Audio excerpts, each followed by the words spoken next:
the Cannabis Business Coach. Hi, Mike Z here, author of the Cannabis Business Book, and you're listening to the Cannabis Business Coach Podcast, where I chat with and coach the highest performing entrepreneurs in the cannabis industry.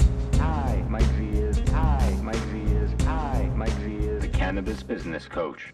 Hi, Mike Z here, aka Professor Z, and I'm delighted to be back on the Cannabis Business Coach Podcast. It's been almost 2.5 years since the last episode, and if you've been following or keeping score at home, you might know that about 3 years ago, I took on the role of academic director of business of cannabis degree programs at LIM College, and that's largely been the reason for my absence. But I'm so happy to be back doing the podcast, and I couldn't think of a better first guest back to have than the incomparable Chris Foltz, who is my dear friend. He's served many roles in my life from over the last few years, from mentor, advisor, unofficial coach, roaster, and just overall supporter, and lots of great stuff. And I'm excited to be able to share Chris's insights and stories here today because,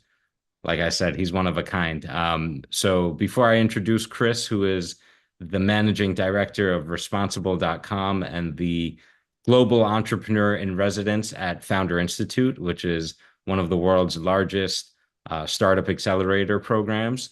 And that's actually where we connected, where we're both mentors. And Chris is one of the top rated mentors in the entire world for Founder Institute. And when I met this guy, I was like, this dude is either one of the sharpest people I know or one of the greatest bullshitters I know. And regardless of which one, I'm impressed either way.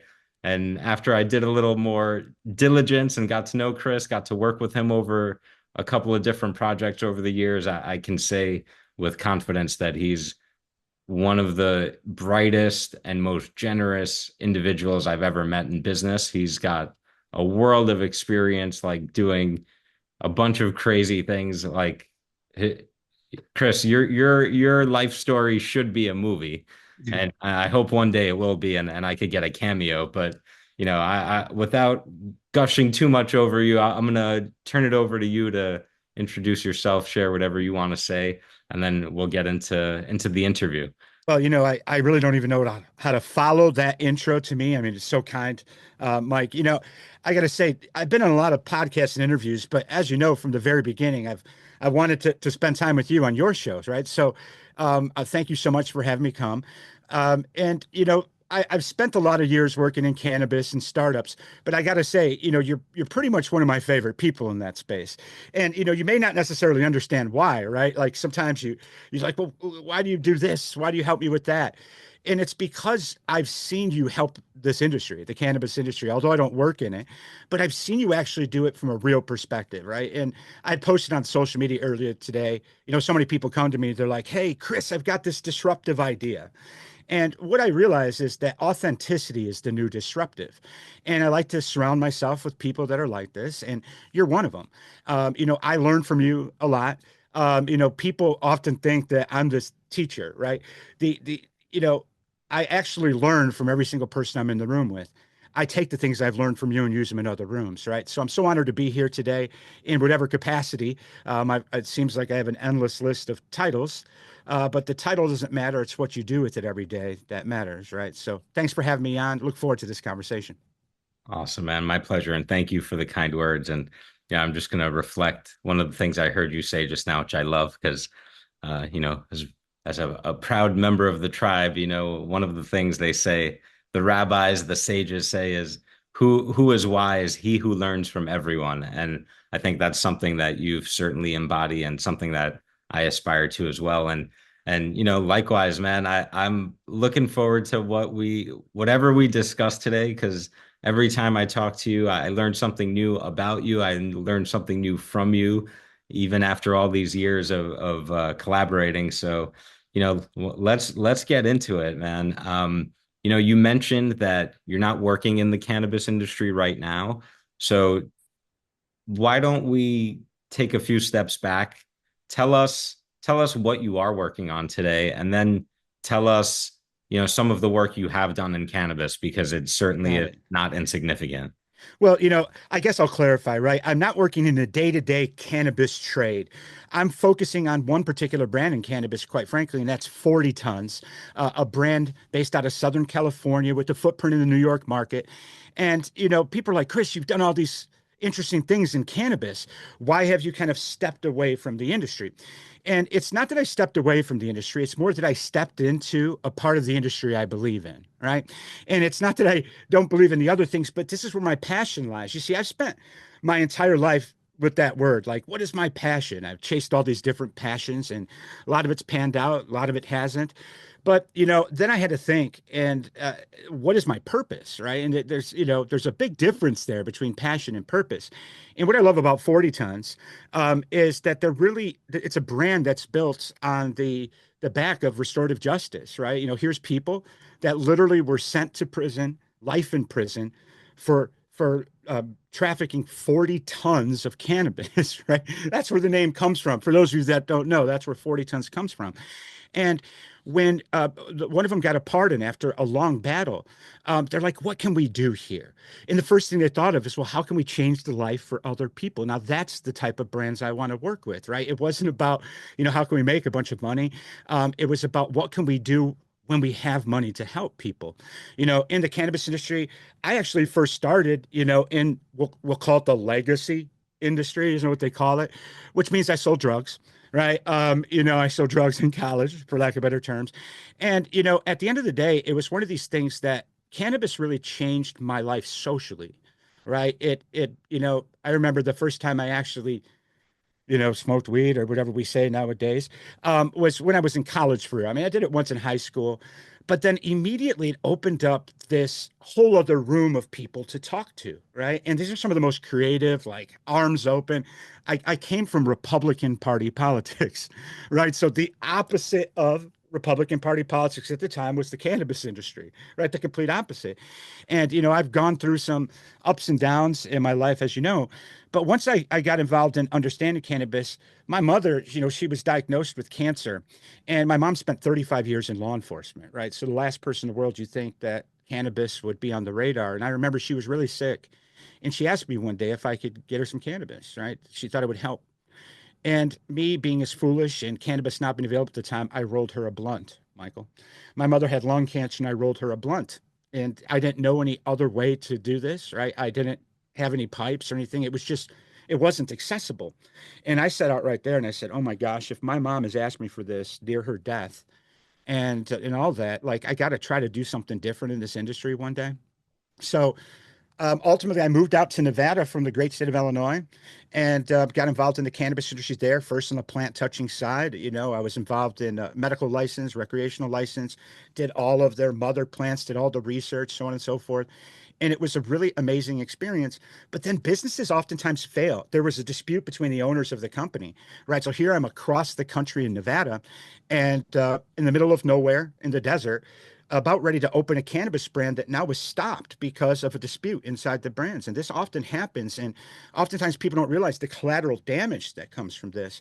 So I really didn't know what to do at that point, but the hemp industry was just coming around. So I'm like, maybe there's something I can do there. Now, when I was in Chicago, I was involved in autism, a bunch of things with the autism world. I helped to make a documentary in that space. And I ultimately was introduced to this organization called MAMAs, Mothers Advocating for Medical Marijuana for Autism. Now, I got to tell you, this is a group that was kind of built around the state of Texas, where they have some of the most restrictive laws ever. And, these were, Bible reading Christian women, just put it in perspective, conservatives that were turning to cannabis to help their children with autism. And this was a definite black to gray area in the law. But I figured I knew enough about plants and everything that I was going to try to make an impact here. So I started experimenting in the extract world and developing formulas. I came up with 19 different formulas. It was formula number 4 that helped families in 22 states with autism. And it was quite amazing. It was even on the Today Show. Now, I didn't have any commercial intent here. I was just trying to help. But then I got the investor for the hemp brand, and we started out. We had farms in 2 states and several farms in the states. And ultimately, that's when I realized that, there's a difference between like kind of helping people and then the kind of let's grow a bunch of hemp for bulk. And I was more on the helping people side. So I didn't know what to do. I started over at that point and got involved in cannabis media, Sensi Magazine. And Sensi Magazine changed my life, both as an opportunity, but as an understanding of the cannabis industry, which led me to the mentorship at Founder Institute where I met you. But it's really hard to get into the cannabis industry, Mike. I mean, you know this. You were involved with it pretty early on. Sensi really helped give me a different perspective, right? It was right when COVID happened. And there was so much sadness happening across the world. But in the cannabis industry, it's a new industry that was just immediately hit with this. And Sensi did some amazing things to help the industry at that time. And I'm just so thankful to have been part of that. Otherwise, I wouldn't even know you, my friend. So I know I just talked a lot about getting involved in the cannabis industry. But from Sensi forward, I've advised dozens of cannabis companies around the world and literally around the world in pretty much every state that has a legal standing for cannabis. I've been involved in one way or the other, but now my main focus is what can we do to make an impact with this industry for the world? And that's why I'm involved at 40 Tons. Awesome. And so you gave me a lot of info there, and I have the benefit of having the context of knowing you. So let me clarify some things and double click into some things for the people who may be listening or watching and this is their first time connecting with Chris Foltz. So first of all, you've been a serial entrepreneur. I've in our conversations, I know of at least like probably a half dozen or a dozen different industries that you've started and led ventures in from my favorite one, of course, being minor league basketball. But like Amazing you that you went brought that up. That's hilarious. from like helping with presidential campaigns, minor league basketball somewhere along the lines, a PR firm doing like mainstream PR, non-cannabis related, to doing stuff with NASA, to like cannabis and hemp farms, formulations, CMO of a media company, Sensi Magazine. And that's just like the handful of things off the top of my head, which I know there's many more. So just giving the folks at home some context here. And you mentioned, and I mentioned the advisory work that you do. So as you said, you're now focused on 40 tons in the cannabis industry, but talk to us a little about the work that you're doing outside of cannabis and both in Silicon Valley and around the world.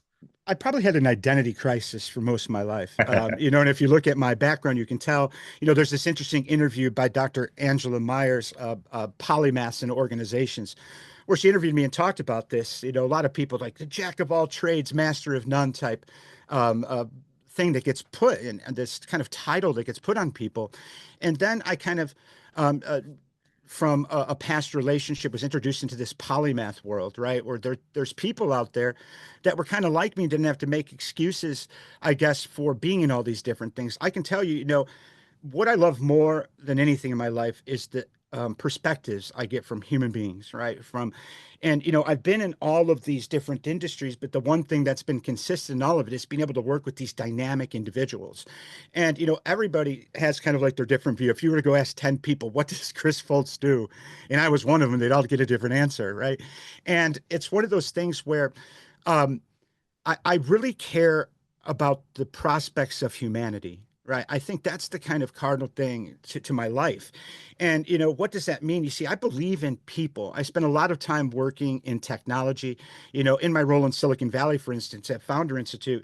You realize this is the accelerator that launched brands like Mint, Udemy, these large things that have changed the world. And really what I've realized, even in Silicon Valley, the one thing that really sets brands apart to me are the people that are involved in them. And, what I've realized over the last several years, of course, you have this kind of this AI world that's been coming to existence. And, we're deep into AI. Russell, my business partner, has been involved in artificial intelligence since 1979, when his first project was in there, when it was just theoretical at that point. And, where Russell's this amazing person at helping find what is true, whether it be for startup companies, whether it be in innovation that's coming out. And what my job in our combination here is to make people believe, right? And we have a high standard for this. So in my day job, I spend most of it working with innovative leaders and innovative ideas in the global venture landscape. The startup ecosystem is something that I don't think, unless you've been part of it, it's hard to explain. You see, I had this PR firm. I worked in business. I thought I knew a lot. And then I got involved in Silicon Valley. And I realized that not only did I not know anywhere close to what I needed to know, I didn't even know modern acronyms, right? So, I'm supposed to be one of the better people in marketing, they say. And I didn't know that GTM meant go to market. So I would be like in these meetings for a while and just tossing around acronyms. At one point, they're like, hey, come to this AMA. I thought that the American Medical Association was like just a major sponsor of the startup ecosystem because they're involved in all this, when that's an ask me anything. But one thing, just like I just admitted those things, that's something that often doesn't happen in Silicon Valley, right? There's such a margin of error that kind of being authentic is often challenged, right? So people are scared to be authentic. So when I got involved in that world, it's not that I'm better or know more than anyone. It's probably because I came from outside of it. I came from politics, right? And in politics, I had to build coalitions. I had to find a way to take what I learned in politics and then take what I learned from drug addiction, jail, and homelessness, which was right after politics, pull them together and figure out how I can help people in their lives. So I spend most of my time now working at, I guess we'll call it the intersections of humans and the future. So I'm doubling down on humans while we're living in this world of AI. Russell works on the technical side of things. I want to make sure that it helps move the prospects of humanity forward. Awesome. Yeah, and that's going back to that purpose and passion that you talked about earlier. So let's stay with that theme for a second, because I want to ask you, I'll throw out another Silicon Valley buzzword: first principles. Can you talk to me a little about first principles, and also, what you've seen work and get results across these different industries? And then maybe a part two to that, if not part three, would be how, in your experience, is the cannabis industry different, if at all? Well, it's funny you brought up first principles. This first principles has been really popularized by Elon Musk in modern era. A lot of people hear that from conversations from Elon.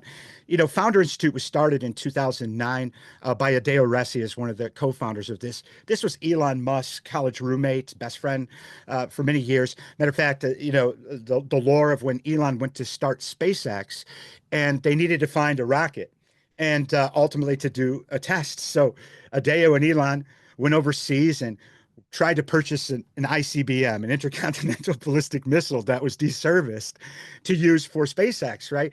So the kind of lore of first principles in modern standards, I'm fortunate enough to have an MIT engineer as a business partner, right? So he turns everything to first principles.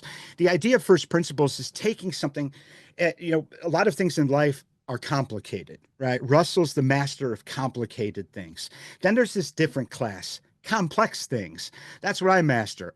All complex things are is complicated things plus humans. Once you add humans into anything, it becomes complex. But no matter how complex something is, if you break it down to its simple most steps, simple most components, like an engineer would do, that's the first principles of things. And, coming from the world of politics, just like I said, the cannabis industry is opposite of Republican Party politics. What's opposite of politics in general is engineering, right? I can't imagine something that's more diametrically opposite than engineering and politics. And it has taken years for me to learn the difference sometimes between what I have the ability to do as a politician or political strategist versus what's true and what matters. And what actually got me to understand where what I did in politics to help, get people elected and everything, when you break it down to its very first principles, right? If you really look at the components of it, that does translate, it does transfer over to the things I do in my daily life in Silicon Valley.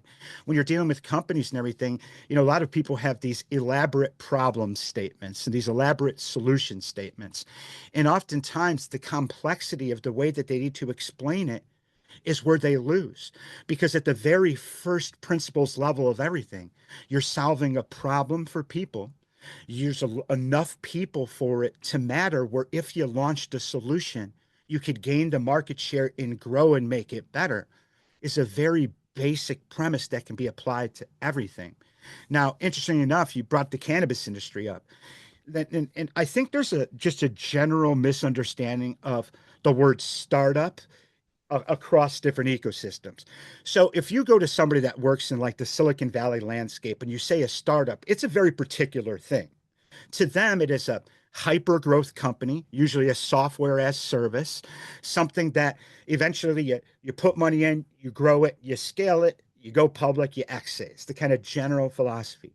Now, when you're talking about Main Street, a startup could be, the new beauty salon down the street. That word is kind of interchangeably used for a small business or a new business.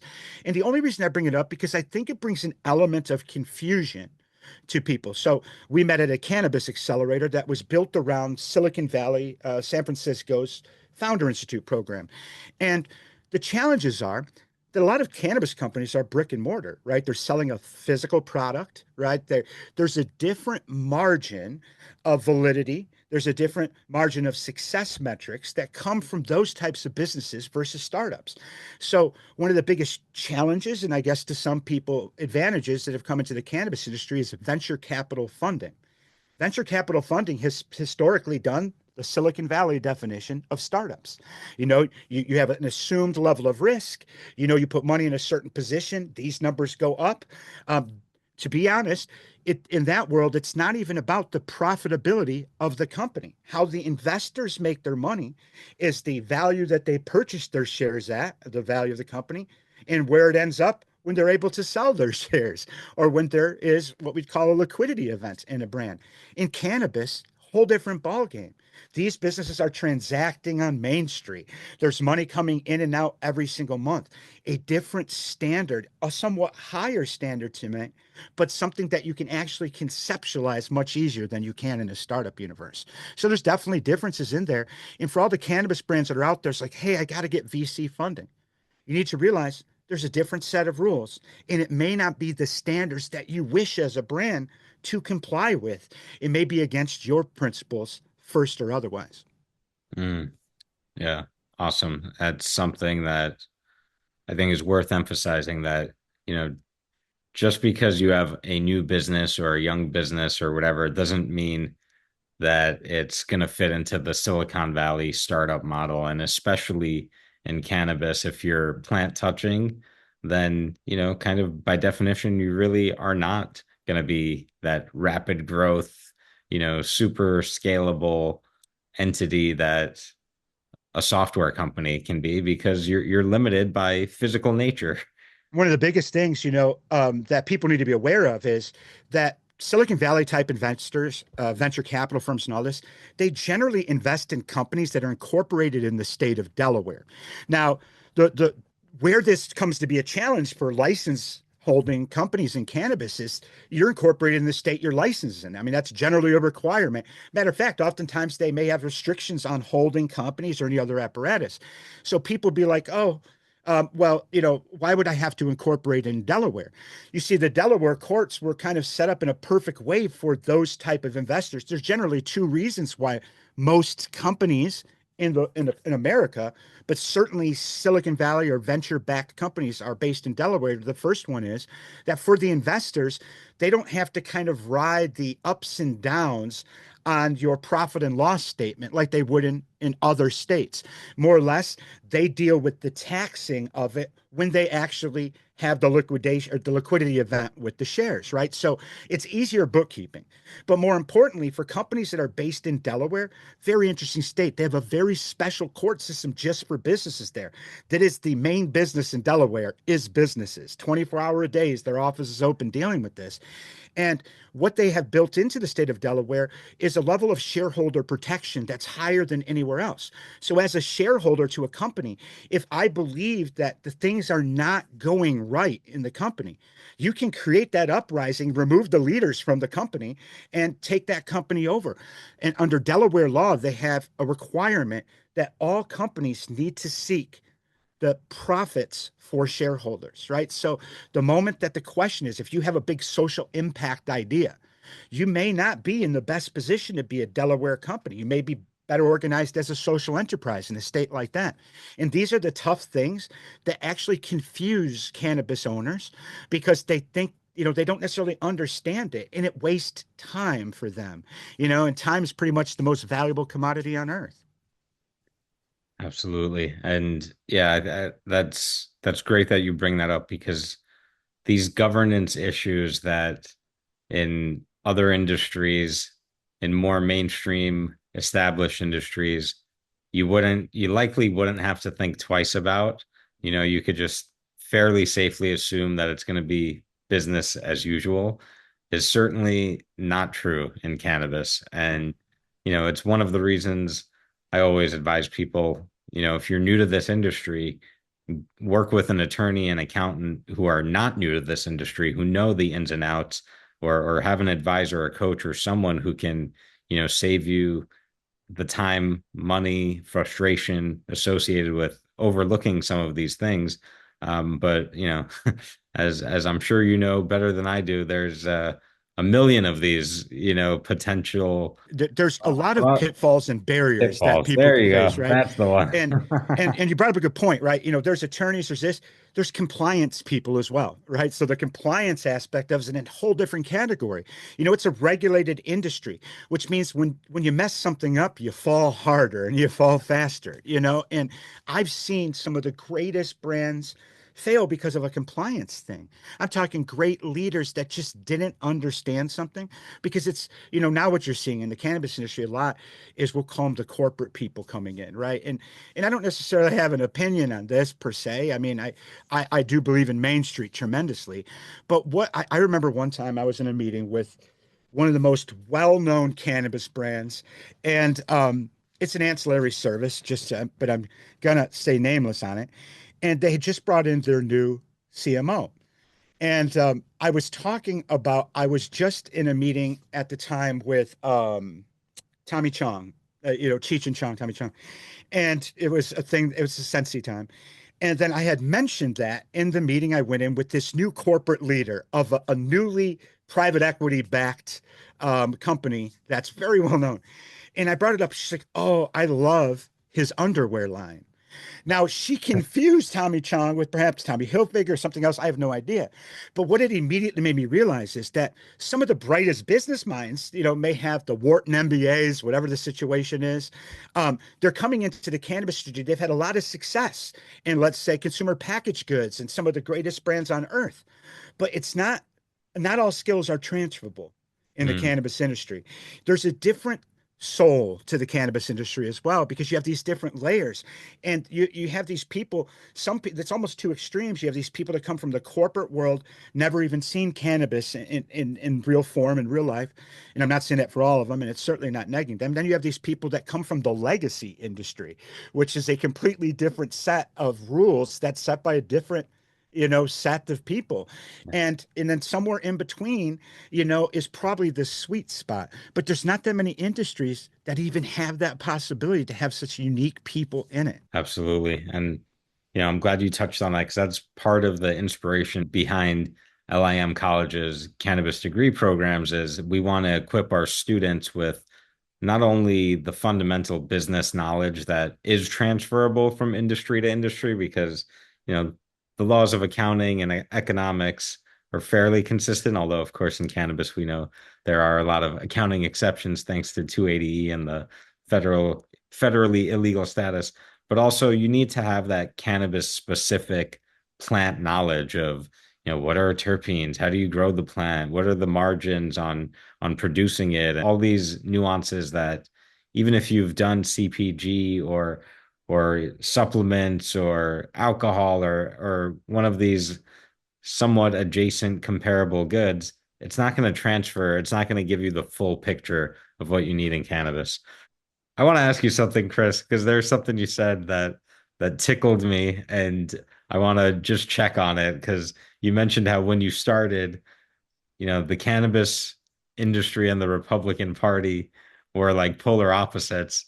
And my sense is that like today they're a lot more similar than ever before. What's your take on that? I mean, I started in politics when I was like 12 years old, like officially, like doing real things. And, when you start that young and like specifically Republican Party politics at the time, you kind of grow with this jaded perception of reality. It's hard to determine the difference between truth and what you'd consider to be one person's facts and opinion versus another person. Yes, people have different facts. It's all what people believe is really what it is. So growing up in this, it was a fairly hard line against cannabis in pretty much all capacities. I mean, I spent time with President Bush at the time, and I don't remember anyone I mean, I couldn't tell anyone I smoked. I consumed cannabis at the time I was involved in politics. I would have been dramatically judged, let alone them finding out I was actually dealing it in the illicit market at the time. That would have been a problem. Now, what has changed so much there is it's just like in medicine, when something's a smart solution for things, it generally gets looked at differently. And, just like when government has requests for proposals, generally governments go for the lowest bidder. But then there's this new type of bidding process called value-based bidding, where they're not just looking at who's the cheapest, but they're looking at what makes the best impact, saves the most money, impacts people the most in the long term. And I think what's changed over the last 20 years since I started politics, I went to jail as a Republican, came out as a Democrat, then I rose in the Democrat Party. So I see it from the other side as well. What people are looking at cannabis from a different filter.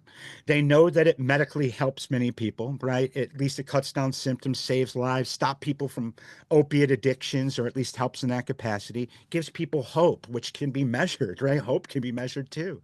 But then from a business standpoint, the cost to enforce these laborious legal process that they had for cannabis and the cost of incarceration, it just doesn't make good economic sense, right? There's not good return on investment in society for the way that the war on drugs, specifically towards cannabis, has been laid out, since the 80s. So you see this weird intersection of business sense crossing with what actually helps people. And we know that what helps people actually saves money as well. So a lot of it's gone down to it makes the right business sense for the Republican Party. And I think a lot of people think the Republicans don't have compassion. I'm a registered nonpartisan, just for the record, at this point in my life. I think that compassion goes beyond ideology. And I think that there's a universal understanding in the world now that cannabis has helped many people. And I think that has removed the partisanship from cannabis. And I think that's the key thing to this. And it's amazing now to see how people, everyday stakeholders, everyday people like you and I, without being in public office, can gather our friends together, petition to make a change in a law and it actually get done. I've seen it happen countless times across states in America where these kind of citizen-led initiatives have caused for law changes, caused people to not get reelected, that were stopping progress in the industry. People can actually make change now. And that's something that all parties have taken notice to. So they backed off arguing against it, which I think is fantastic. Yeah. Wow. So what I'm hearing, I'll rephrase a bit is, cannabis is clearly won in the court of public opinion. And it's actually a great example of, the people have spoken and the politicians can't ignore because, public support for cannabis is higher than it's ever been. I want to ask you a different question. What do you think is one of the biggest misconceptions about either the cannabis plant or the cannabis industry that still exists today? I think there's still a lot of stigma to it, although the stigma is disappearing. I see it often like when I go to social events, right? And I'll be at a social event with just normal everyday people. And when they find out that, like, mind you, cannabis is never talked about in those type of things. So this is a non-cannabis room, we'll say. When people find out that, like, I was involved in cannabis, or that, perhaps I consumed cannabis or something, all of a sudden, one by one, they come up to me, hey, I do cannabis too. It's like one of these things, but it's never talked about, like, collectively. There's still this kind of stigma to it.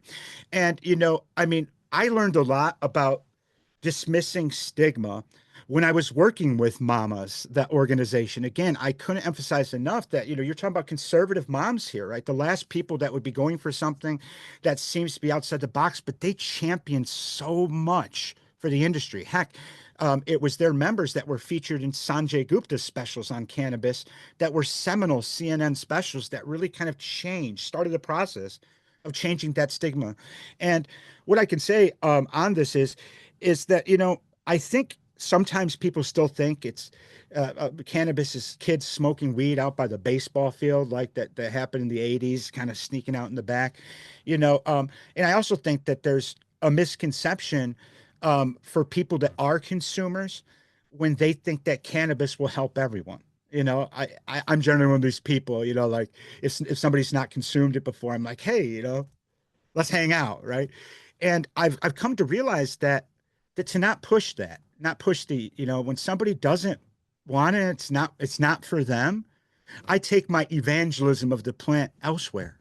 And that's respect that I have for those people. And I think that's going to greatly help destigmatize, because, now that it's become legal, now that more people are authentic about their use, the people that authentically feel they're not interested deserve just as much peace that in that on that side of the equation. So I implore everyone, when you find something that works for you, it may not work for another person.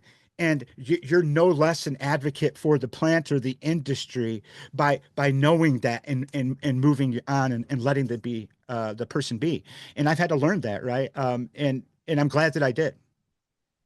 Yeah, I hear that. I think I this is something I tell my students all the time, because they're, God bless their hearts. They're like, so they're relatively new to actually learning about the industry and the plant.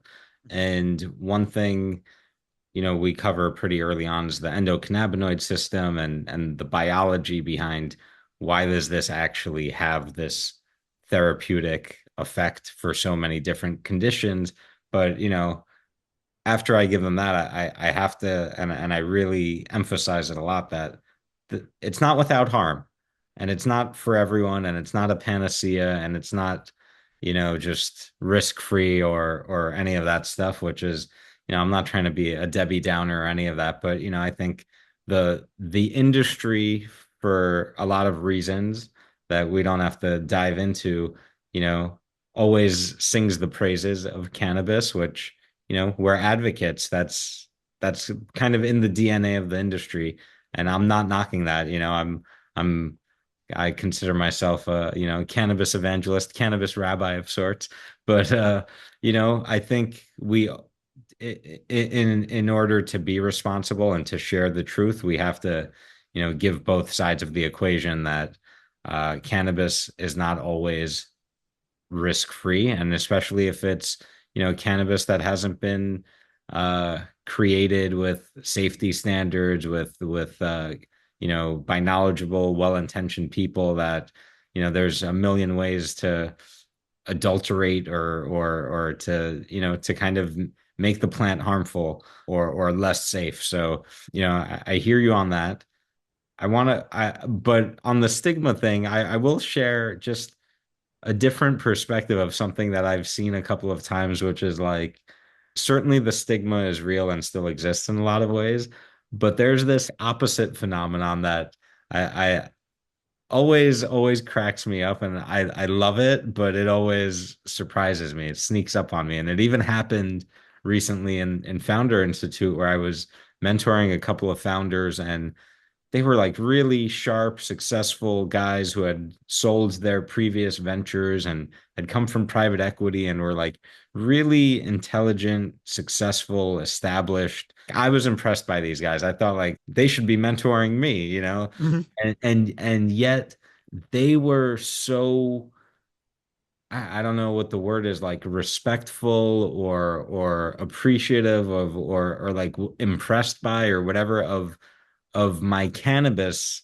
career, and partially because they viewed cannabis as this, like, I don't know, counterculture, rebellious impact thing, which frankly it was and is to an extent still, right? And that's, why I got into it originally was, to make a difference and to change the status quo and challenge the stigma and all this stuff. But the point I'm getting at is, I've seen many times, not just with these guys, but many times where people outside of the industry who are sympathetic to the cause and understand what it takes to change the laws and to create an industry from the ground up and all this stuff, they actually have a lot of respect for Oh, yeah.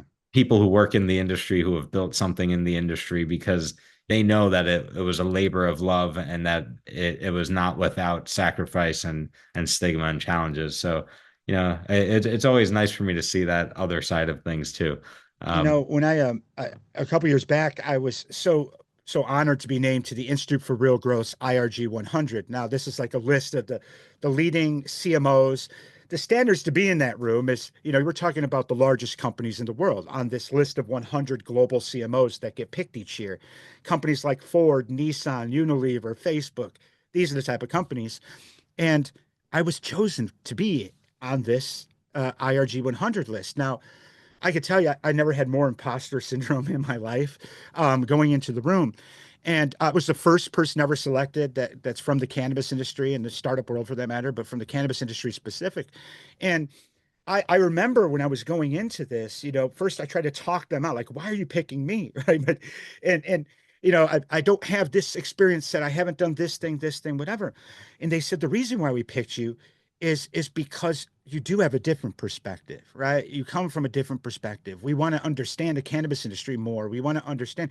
Now, this is at the time, what a lot of people don't realize is there's still challenges for publicly traded companies in the traditional stock market because there's legality issues at the federal level with cannabis. A lot of these brands could not directly be associated with things because you're going to lose some shareholders here. You're going to upset people there. There are rules to be a publicly traded company in society, not just the compliance one, but the one they all follow in the industry. But they were open to hearing perspectives. So I spent 7 months with these great leaders. And, I got to understand how things are done, inside the mainstream world. I didn't come from corporate world in life, right? I've kind of charted my path entrepreneurially since I was a child, but they let me in as a non-corporate person from an industry. And it was very interesting to see. I remember at the beginning, if I were to do a survey of all the people in there, like how many people, wish to be involved in the cannabis industry someday individually as a brand versus when it was over. I guarantee the numbers changed. I remember after this, some of the people I was in the cohort with had left and started working in cannabis brands or started a venture fund for it. So you're starting to see people that do have amazing. There's one particular brand I know, like I believe Toast in the cannabis industry. The whole board is made up of, or the whole leadership team is made up of people that spent time running consumer packaged good brands to success, right? The one thing that cannabis has not mastered yet is scale. And I'll give you an example. Coca-Cola is such a large brand, right? Michael, if I ask you what type of company, what is Coca-Cola? What would you say? Poison. No, I'm just kidding. Fair. I'm gonna say it's a lifestyle brand, Well, Chris. that's close. What I would say is it's a logistics company, if you think about it, right? Yeah, yeah, Because yeah. they have a formula, right? They get their formula tasting the same everywhere, right? So whether it's done in this plant or that plant or whatever, we have not had a cannabis industry in America yet that has allowed this. I mean, what we have is 30 something different cannabis industries in one place where you're looking at medical, rec, combined, whatever. And so when you have a strain or a plant, even if it has a popular name like cookies or 40 tons, you have it in California. You may have the same genetics, you may have the same seeds even that came from the plants. You may even get cuttings themselves from those plants and manage to get them across the country to open up your New York brand. But it's not the same as when Coca-Cola products are going out in Southern California and they're coming out in New York. The industry has not got to that level because of the national laws. So there's going to be a major kind of come to understanding of what brands are going to look like when those boundaries go break down. Because then you do need to think about things like, I mean, I tell you, I've had cannabis products that are the exact same packaging and everything across the country, and it's completely different. And ultimately, people in one state, they're the only ones consuming it. They don't know. So they just love it for what it is. But then when they're dealing with a national review for these brands and they have to have consistency, that's what it's going to take to have that breakaway success at scale. You're going to be able, like Coca-Cola, to make a product that has consistency across the board, distribution channels that actually get to the consumers. And not every brand is for everyone. I know within 5 minutes whether a company is going to be successful. And it's because they know who their customer is and they know about them, right? And in so many cannabis brands, I'm not sure how much time they look at actually identifying with specificity who their customer is, but that's going to be required when you're going to be competing on a large scale, first to scale market, which will happen as legalization rears in. 100%. And that's one of the projects I have my students do is, pick a brand and really dive into who's their target customer demographic, ideal customer profile, all that stuff, and justify it with data, not with feelings. But I wanna touch on something you said, because you gave the example of flower and the lack of consistency and the physical and legal challenges with creating that Coca-Cola or McDonald's type consistency. But I'm going to give you a flip side of it. An example that shows that it's even trickier in cannabis, which is, let's say, edibles. It's pretty easy, I think, for, the Wana brands of the world or whatever, the big edibles companies. I feel pretty good saying that they could make the same gummy in Canada and America and California and New York, whatever, take that same formula and replicate it perfectly. However, the nature of human biology, the endocannabinoid system, cannabis, etc., I could take that same gummy today in New York versus that same gummy tomorrow in New York or Pennsylvania or wherever it may be, and it could have a different effect on me based on where I was at biologically. Yeah. Well, what did I eat that day? How full am I? Or like all this other stuff. Even if it is the same exact product, there's still that human variation that you don't really have that with the Coca-Cola, where if I drink a Coca-Cola, it tastes great wherever I am. Maybe the Mexican Coke tastes a little better, but whatever. So cannabis is tricky for that reason to reach that scale. But Well, and then one of the things that's interesting there is like when I brought up a beverage like Coca-Cola or something like that, there's no law from one state in America to another that's restrictive on the ingredients of Coca-Cola. You made it to demonstrate what's in there. Like in California has a lot more labeling, restrictions for products. But you see in cannabis though, there may be, a certain mixing component that may be a challenge in some states. There may be terpene usage. There may be some different regulatory thing in various states that could actually change this. One brand that I saw consistency across states would be Rove. I don't know if you're familiar with Rove. They're a vape cartridge, and they have such distinct flavor profiles, like their Skywalker, their OG Kush, and all this. And I believe they've mastered their flavor blend. So when you go to another state, you're more or less putting in flavorless distillate or something like this, but the flavor tastes the same when it comes down to it, no matter where you go. And that kind of consistency is key. What they did is they understood what's the thing that's different about your brand. And a lot of people think like, oh, it's the best farm raised plant. It's God himself plants this for us each year. And really at the end of the day, it's not about all of that. We like to think it is. I love all that stuff. Don't get me wrong, but that's marketing. Right? You know what I'm saying? And when you go to scale a brand, it's about what's actually different in the product versus what's the same. So if you can get the same flavorless distillate that meets the same standards of testing in one state. Then you need to focus on getting your formula to scale, the flavoring formula. Because then if you get that to taste the same, source the same ingredients, perhaps make it in your home state because it's shippable without cannabis in it across the country, now you're one step closer to having it taste the same. And to your point, we all know that making bagels in New York tastes differently, that's how I say bagel, than like a bagel in Chicago or certainly Los Angeles. The water plays a role in stuff like that in flavor. So even when you're doing baked goods there, I got to imagine if I'm making some infused bagels in New York, if I take that same thing and try to do it and punch it to Louisiana, it's going to taste different. You know what I'm saying?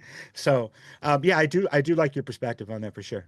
I explored infused cream cheese once upon a time for the bagels, but it's too crazy with the refrigeration and all that stuff. I was like, all right, too complicated. But Yeah. I want to shift gears, Chris, because you mentioned venture funds not too long ago, and I know that's something you and I spend some time looking at investment opportunities, talking and working with funds about, how what they're interested in. I think you advise a couple of funds. So I wanted to ask you about, for prospective investors in the cannabis industry, what advice do you have for them, or what insights can you share for, whether it's angel investors or VC firms, or, whatever, people who might be looking to put money to work in the industry? What advice would you offer? I think on both sides, the advice goes to the investor and to the person receiving the investments, right?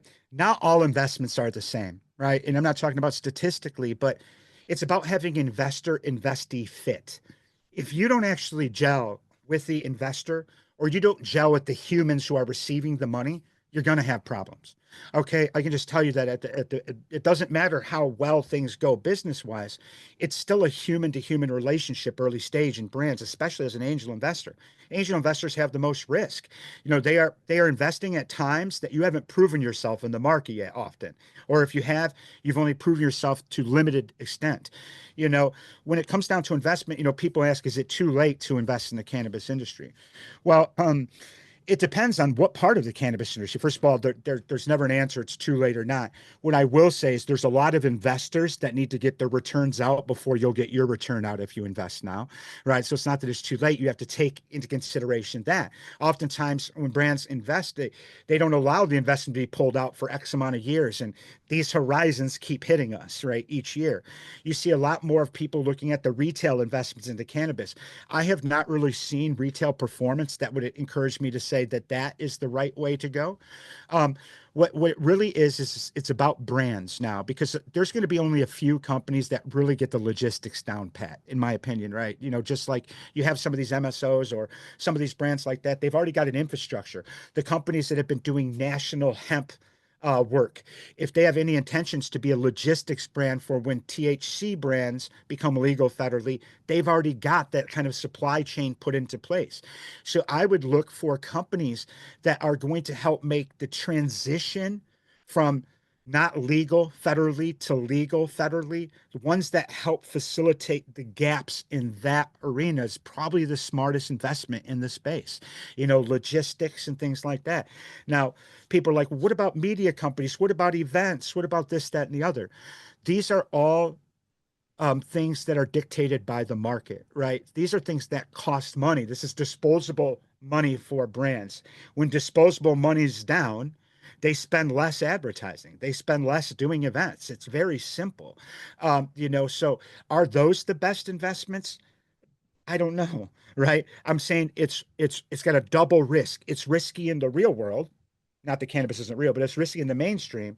But it's doubly risky in cannabis because in cannabis, there's not some of the federal benefits. People aren't getting grants and small business loans from the SBA to pay for their marketing budget that way. There's a lot of risk for people, so you want to invest in the right space.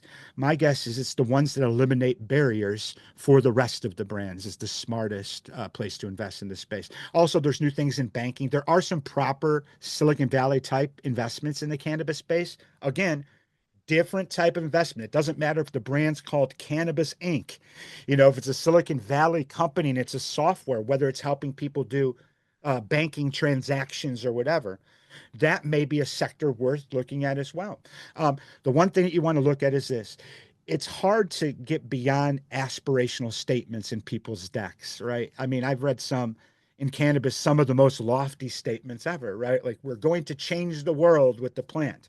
We're going to stop homelessness with the plant.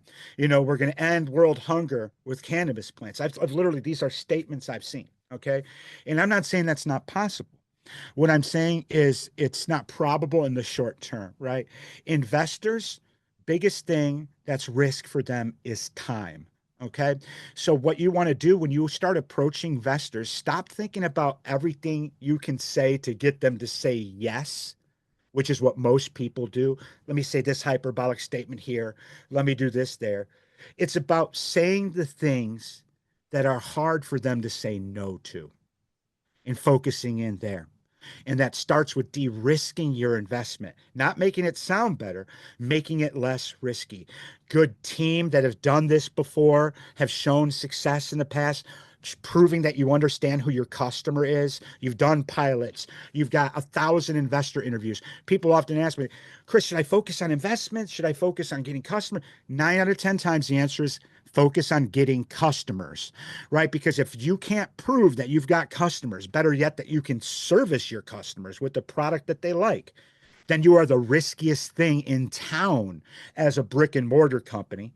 Silicon Valley gets away with this stuff all the time because it's a different type of investor, because what they're doing there is they're gunning on that big 100x return, and they're shooting at the dark there, hoping that 1 in 1,000 investments get you there. And it often does for people. But in the non-Silicon Valley world, numbers matter in day-to-day business and everything. So I look at it as team, traction, then terms, right? Traction is everything that you've done that's proven that you are going towards customers, and people want to see things like month over month growth. And just because you may not have month over month growth to the level that you think somebody's interested in doesn't mean you're canceled from investment. What it means is that you need to change your investor narrative to saying, with your investment, I'm going to be able to increase my month to month growth of my brand, not make it the same. So it's all about telling the true story that is believable, and then actually having something that's worth going to market with. Because you need to do research on the market. If you're putting out the same thing as someone else with just different branding, well, that may not work where you're doing now, but it may work as a brand collab 5 states over. Love that. Thank you for that. And I'm gonna repeat and reiterate what you're saying, which is, when you're pitching investors as the entrepreneur, especially in cannabis, team, traction, terms, and then the fourth one I'll add, telling the right story. That's probably the most important thing, because you don't even know how to tell the story of your team or traction anything. Most brands fail because they tell the wrong stories way upstream.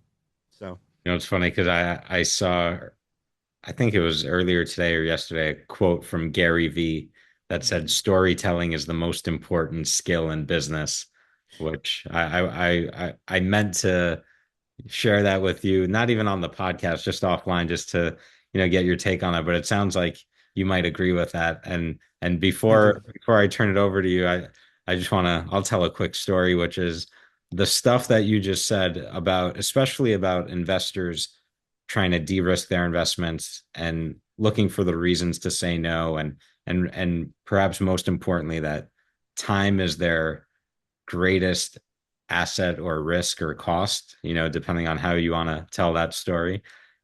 That's the exact story I tell in the Cannabis Business book, which I'm sure Chris has not read. But the fact that he's validating outside of reading the book what the things I say in the book makes me feel good, and makes me think that if you're listening and enjoying this conversation, you might want to pick up a copy. After that shameless plug, I'm going to turn it back over to you, Chris. I don't think it's shameless at all. I've read the reviews on the book, and they do say good things. I'm just not a book reader, to be quite honest. I have the luxury and the honor of learning directly from the author every single time I talk to you, right? So it's one of those things. But what I can tell you is that it's important to, I used to think that I could do everything shooting from the hip, right? Like, my gut matters, right? I never really had a mentor till I turned 40 in my life. I didn't realize that. And, it's important to find the right people, surround yourself with people that are smarter than you, right? And I love that. It doesn't matter how smart you are. Trust me, there are people that are smarter than you. Um, and when you do that, and you take time to realize, like, it's amazing what you can accomplish if you don't care who gets credit. Okay. Mhm. So, like, where I learned the most from is by volunteering to do things, right? And before you go start a brand and think that you've got some amazing idea that's going to solve homelessness by growing a new strain of cannabis, if you do, trust me, I'll be your biggest advocate. Okay. But before people do that, take a moment to figure out, like, listen, who else is doing this, right? Maybe somebody's doing it perfectly. People don't do the same research anymore. So many times people come up and they're like, "Oh, we're the first people doing this." And by the time I'm done conversing with them, I found 10 other brands that are doing it. Now, what people need to realize is that not being the first is okay. Right. Because being the first means you have an additional sell you have to do to investors. You have to sell to them that there is a need for the market you're creating. If you're the first, you're creating the market. You're leading the market. So you have to prove that that market's worth servicing, in addition that you're the right one to do it. Now, when there's already other people that are competing in a similar space, it makes it easier, because what you have to do is say, what makes you different? What makes you better? What makes you service some of the customers that they've left in the wayside? What makes you actually deliver results and outcomes for the people that are buying their products in a different way? So before you go think about all the things that make you great, go read the competitors' reviews, and don't just focus on the things that are just good, right? Oh, we can do that better. Look at the ones that say what they did wrong. And are you able to do better at that? Because anybody can do the same thing as somebody else good, right? But can you solve where the other person failed and lost customers? That's a market. And if I'm going to come in here and I'm doing diligence on an investment, these are the things. I'm like the most annoying person to work with in the startup readiness space, That's for sure. I because can attest to that. Just because kidding. well, but seriously though, like, I present every possible thing I can think of that can go right or wrong. And for me, it's an element of de-risking, because why spend time going down paths, that the other people are doing better than you, right? No matter how good you do something, I hope in the world there's somebody that's going to do it better than you one day, because that's what made humanity grow ever since its existence started. We strive to be better. It doesn't have to be us that are better. In the industry, we want the industry to be better. Okay. When the industry's better, it's better for everyone, right? I think all of us spend so much time focusing on what makes us different, right? I get it. I mean, I spent my entire career focusing on telling the story of what makes people different.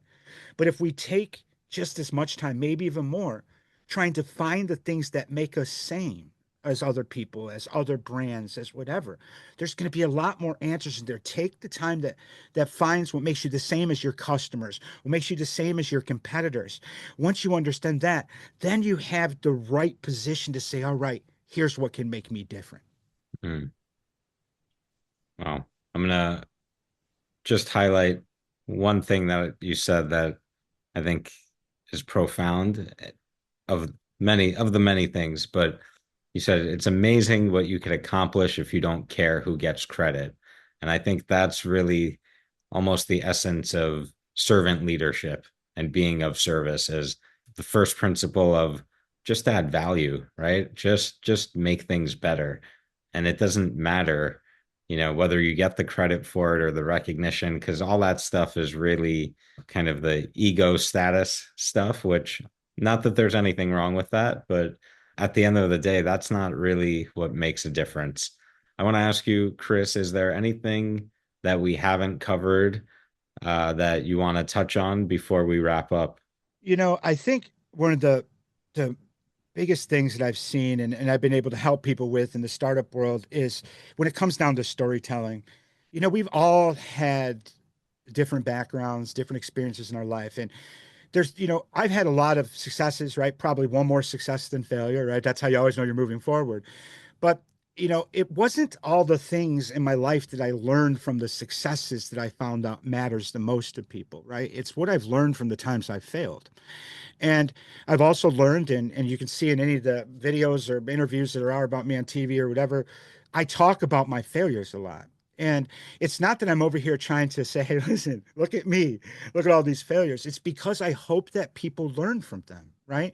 And more importantly than just learn from my failures, learn what I've had to do to bounce back from them, learn about resilience, learn about like the difference between slowing down and stopping in life, because there's a difference between that.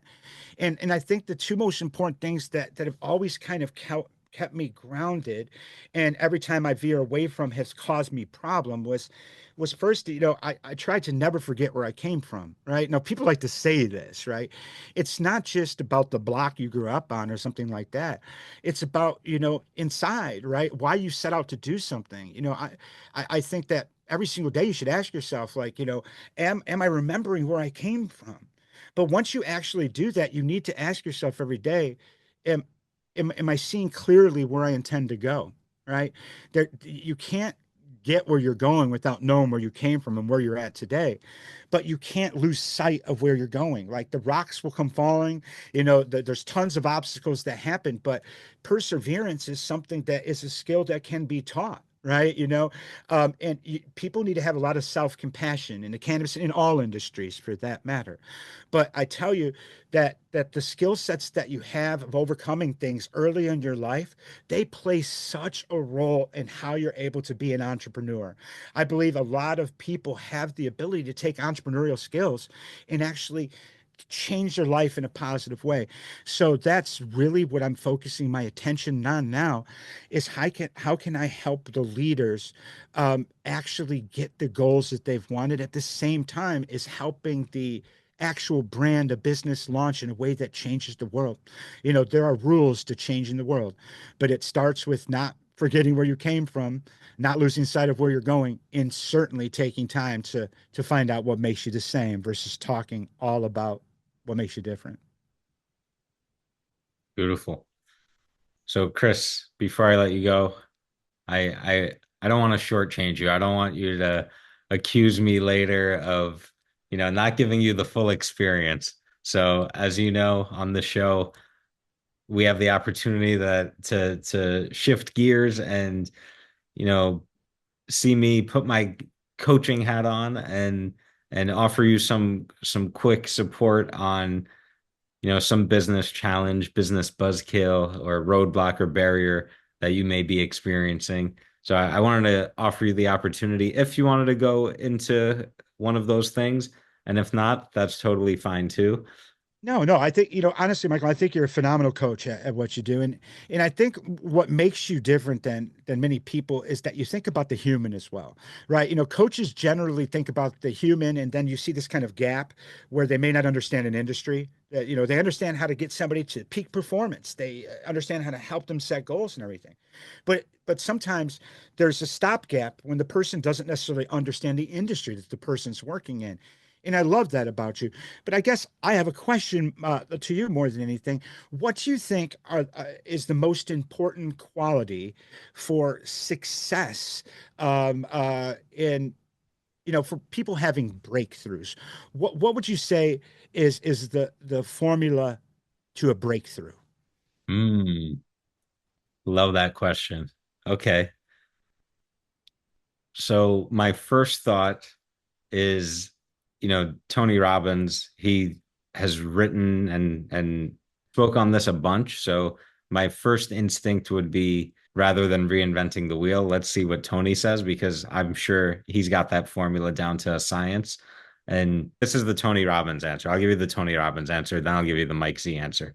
Tony Robbins answer is, the formula is your state, physical, biological, physiological state, your stories, which are your beliefs and what are you believing about yourself, the situation, etc.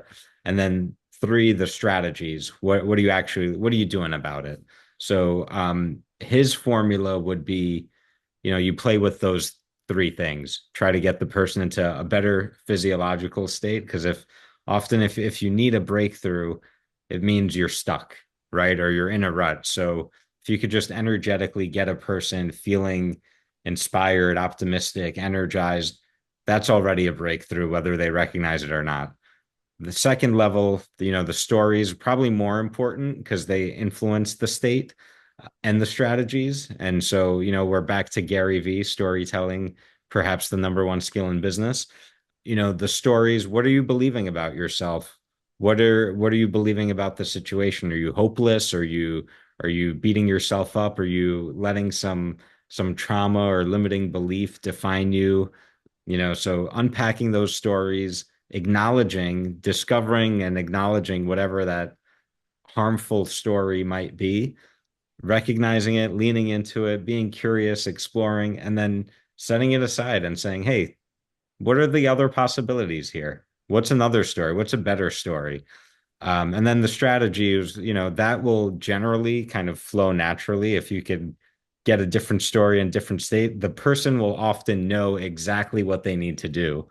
And if they don't, I think that kind of blocking and tackling tactical stuff is generally easy for an outside perspective.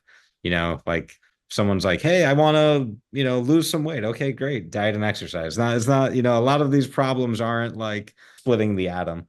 So I would say that's the Tony Robbins answer to a breakthrough.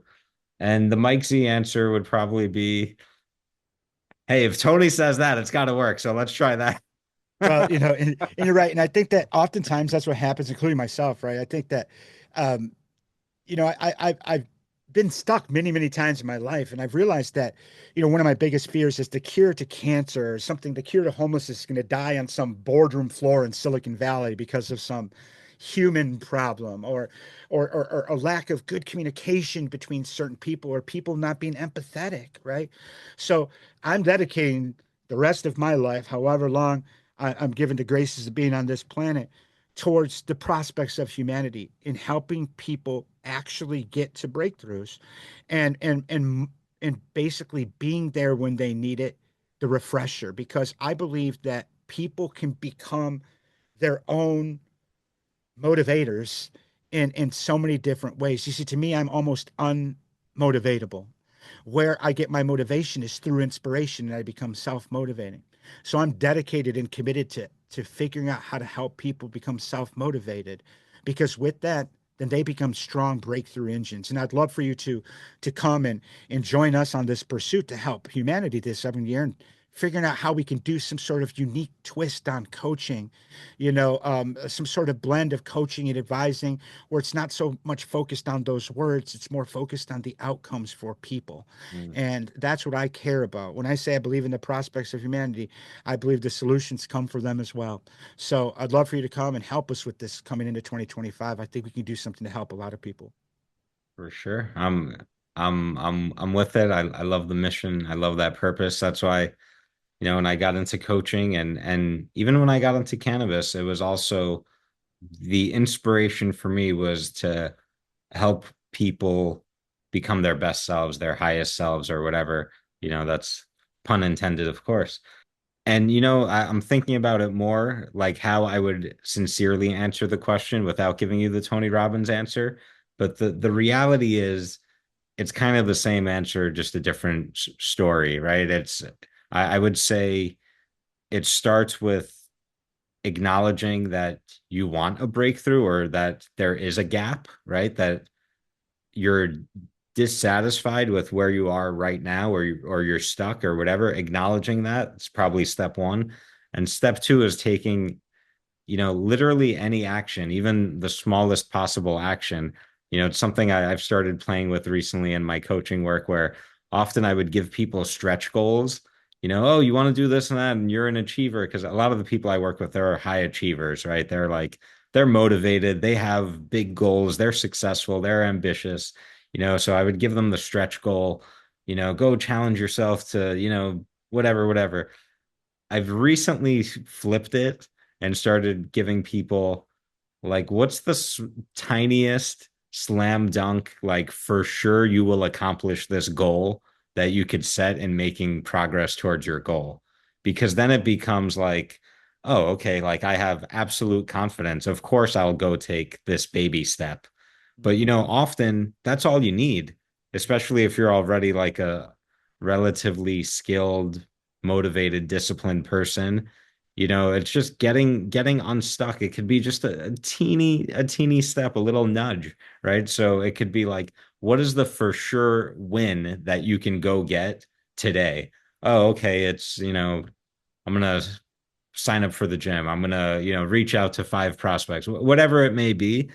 And then what I've found is rather than giving them the stretch, which is like can be intimidating or can even undermine the goal, if you give them the sure thing win, that will automatically elevate the state. It'll change their story because now they're already out of you forget about the rut or the stuckness if you're in motion taking action toward the goal. Now you're feeling the momentum, you're making things happen. Now it's a world of possibilities and optimism can come into play. And then before you know it, they're already breaking through, so that's maybe my little coaching nugget that I'll offer today is often, especially if you have some clarity about what the goal is or what the breakthrough you want is, break it down to the smallest step and the tiniest win where it's like impossible not to do, right? And then once you take that step, oh, okay, that felt pretty good. What's the next little tiny step? And it's like that old proverb of, the journey of a million miles or whatever starts with just one step. So that's maybe my addendum to Tony Robbins. Well, Michael, that's first principles. Oh, there you go. There you go. Good job. There we go. And I guess that's a natural place for us to wrap, Chris. I know we can keep talking for hours on end on this stuff. I know we nerd out about this all the time, and I didn't even get to use. I had a little polymath joke for you, but I'll save that for another time because I don't want to ruin this beautiful conversation with my corny jokes. I had a friend tell me today, you have many talents, but comedy is not one of them. I said, I think you're wrong on both counts, but we'll have to agree to disagree. But anyway, Chris, I want to thank you for your time and for your insight. And, as I've said before, and, I'll say it again many times, but, you've been such a great friend, mentor, supporter, inspiration, teacher for me over the years. And so I'm grateful to have the opportunity to share your wisdom and insights here. I'll be very honest. I like to keep you to myself sometimes. I'm like, I don't want to share this. Is I'm protective over the people who are, in the inner circle. So all kidding aside, it's really an honor to not only know you and have this great relationship that we've built over the years, but to be able to share your story to a broader audience. So I really appreciate you, man. Thank you for taking the time, for always taking the time for me. And for doing the work you do. And yeah, man. So thank you. Well, thank you so much for always taking the time to understand me and always taking the time to make me feel like I belong. That goes a long way. Look forward to this year, buddy. Awesome, man. Thanks, Chris. Appreciate you. Hi, Mike Z is. Hi, Mike Z is. Hi, Mike Z is the Cannabis Business Coach. Hi, Mike Z is. Hi, Mike Z is. Hi, Mike Z is the Cannabis Business Coach.